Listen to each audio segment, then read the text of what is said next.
कैसे कोई व्यक्ति भगवान बनता है। सिद्ध तो आदमी साधना से बनता है। मैं आपको बता दूं, सिद्ध बनने के लिए आदमी को साधना करनी पड़ती है, पर लोगों के दिलों में राज करने के लिए केवल साधना से आदमी का काम नहीं चलता, आदमी का महान व्यवहार काम करता है।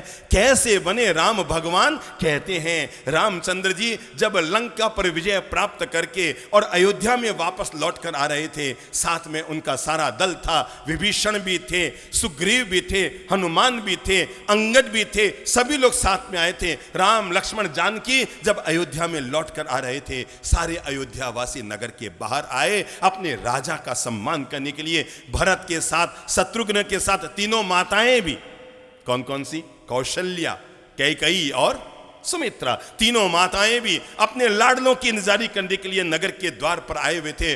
लाखों लाख नर नारी अयोध्या के बाहर इकट्ठे थे। राम आने वाले हैं, राम आने वाले हैं, 14 वर्ष के वनवास के बाद आने वाले हैं। जैसे हम 12 साल के बाद यहां लौट कर आए तो आप लोगों ने कितने धूमधाम से हमारा एक ऐतिहासिक नगर प्रवेश कराया था, ऐसे ही पूरा नगर इंतजारी में खड़ा था। राम आने वाले हैं, राम आने वाले हैं, राम आने वाले हैं। पर सबके भीतर एक शंका थी, और शंका यह थी कि आज कुछ गलत ना हो जाए, कुछ अनर्थ ना हो जाए। राम आएंगे और आकर के वो कौशल्या को तो प्रणाम करेंगे, सुमित्रा को तो प्रणाम करेंगे, पर कैकेयी पर नजर नहीं डालेंगे, क्योंकि यही वह महिला है जिसके कारण राम को 14 वर्ष वनवास जाना पड़ा। कहते हैं वो विमान धरती पर आता है, राम लक्ष्मण माँ भगवती सीता तीनों बाहर निकलते हैं। सामने उनके तीनों माताएं खड़ी है, एक और सामने कौशल्या खड़ी है जिसने जन्म दिया, एक और सुमित्रा खड़ी है जिसने अपने बेटे को 14 वर्ष तक राम की सेवा में साथ भेजा, और तीसरी कौन खड़ी है? कैकेयी खड़ी है जिसके कारण राम लक्ष्मण और सीता को वनवास जाने के लिए मजबूर होना पड़ा था। राम के सामने तीनों माताएं खड़ी थी। राम आगे बढ़ते हैं। मैं आपको ये बताना चाहता हूँ, कोई भी व्यक्ति लोगों के दिलों में युगों युगों तक कैसे राज करता है और कोई भी व्यक्ति दुनिया में भगवान कैसे बनता है, तय है। अगर आपके सामने इसी तरह का निमित्त पैदा करने वाली कोई कैकेयी खड़ी होती तो आप यही कहते, भगवान 7 जन्म तक इसके कल ठिकाने करना, इसके कारण मेरे जीवन में ये सब दुख का उदय आया, इसके कारण सीता का अपहरण हुआ, इसके कारण हमें 14 साल जंगल में जाना पड़ा।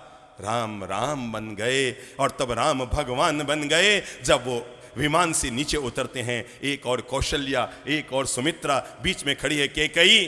दोनों की नजरें राम पर है, पर कैकेयी की नजरें जमीन पर है। वो आंख मिलाने की हिम्मत नहीं कर पा रही है। क्या नहीं कर पा रही है? आंख मिलाने की हिम्मत नहीं कर पा रही है अपने ही राम के सामने। पर राम महान बनते हैं, वे 4 कदम आगे बढ़ते हैं।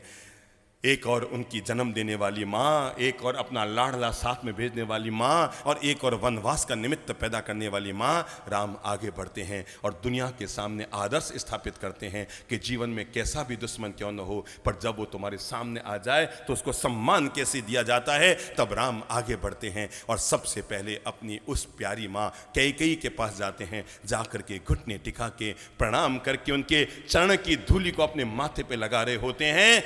तब सजल नैनों के साथ कैकेयी अपने दोनों हाथ आगे बढ़ाती है और राम के हाथों को अपने हाथ में लेते हुए खड़े करके उसे हृदय से लगा कर कहती है, राम आज मुझे पता लगा कि लोग तुझे भगवान क्यों कहते हैं।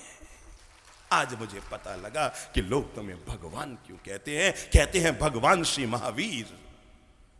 ये तुम सभी लोगों को पता है कि उनके कान में कीले ठोके गए।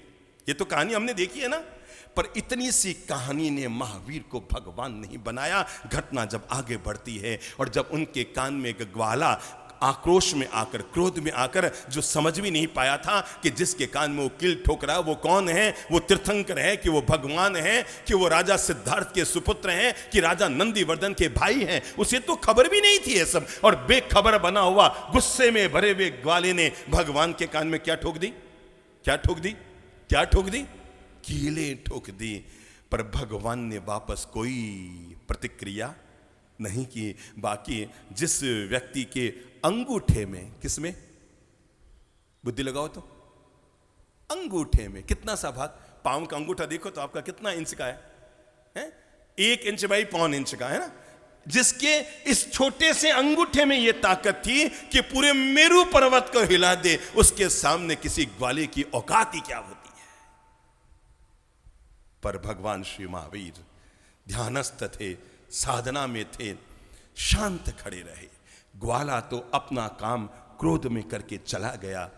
कुछ देर के बाद वहां पर आया एक वैद्य। घटना को बहुत ध्यान से सुनना। कोई भी व्यक्ति अपने किसी महान सद्गुण से दुनिया के दिलों में राज कैसे करता है।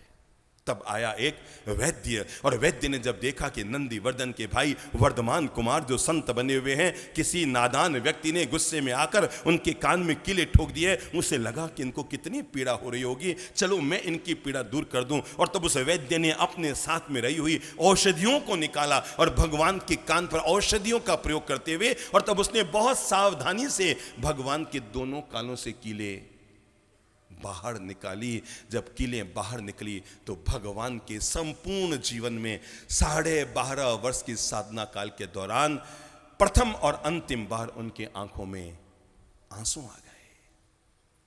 और जब प्रभु श्री महावीर के नैनों में आंसू छलक पड़े तो वैद्य को लगा कि मेरे द्वारा शायद प्रभु को बहुत बड़ी पीड़ा दे दी गई है। और तब उसने नतमस्तक होकर पंचांग प्रणाम करके प्रभु से कहा कि प्रभु जरा मुझे इतना सा बताएं, अरे मैंने तो आपकी पीड़ा को दूर करने के लिए ये कीले बाहर निकाली है, क्या कीले ठोकने से भी ज्यादा कीले निकालने में दर्द हुआ? क्योंकि कीले ठुकी तब तो आप शांत थे और मैंने निकाला तो आप सजल नैन हो गए।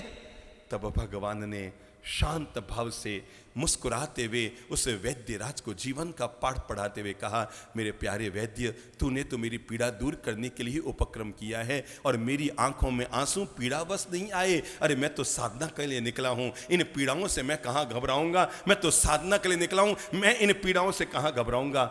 मेरी आंखों में आंसू केवल इसलिए आए, मेरे कर्म का उदय आया, मैं साधना में था, मैं सहन कर गया। अरे कभी भूल से भी वापस इन कर्मों का उदय कभी उस ग्वाले के आएगा तो बेचारा वो ग्वाला कैसे सहन करेगा। ये करुणा और दयावश मेरी आंखों में आंसू आ गए कि बेचारा वो ग्वाला इस दर्द को कैसे सहन करेगा। और तब वैद्य भगवान के श्री चरणों में, मैं आपको कैसे बताऊं, भगवान ने परम ज्ञान तो उसके 12 वर्ष बाद में पाया होगा, पर वैद्य ने तभी कह दिया, वर्धमान कुमार, आज पता लगा कि लोग तुम्हें भगवान क्यों कहते हैं। इतनी करुणा, इतनी दया, इतना प्रेम, जिसने कील ठोकी उसके लिए भी प्रेम के आंसू आ रहे हैं।